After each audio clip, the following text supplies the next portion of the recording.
पौष्टिक आणि फुल of vitamins म्हणून गाजर आणि बीट कच्चं कोशिंबीर करून किंवा वेगळ्या प्रकारे आपण खातो, पण त्याची पानं नाही. एकतर ती मिळतही नाहीत आणि मिळाली तरी त्याचं काय करायचं हे आपल्याला कधी माहिती नसतं. मात्र वेगवेगळा प्रयत्न केला तर ही पानं हा तुम्हाला खजिना छान वापरता येईल. शेतावरची ही माझ्या गाजरं आहेत, बीट आहे, त्याची पानं घेतली. अर्थातच जाड जर देठ असतील तरच काढून टाकायचे, नाही तर बरेच वेळेला कोळेच हे देठ असले तर काढले नाहीत तरी चालतील.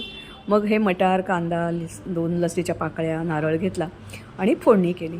फोडणीमध्ये नारळ सोडून बाकी सगळं घातलं आणि अर्थातच पाठोपाठ ह्या सगळ्या भाज्या घालून मग मीठ घातलं आणि पाण्याचं झाकण ठेवलं.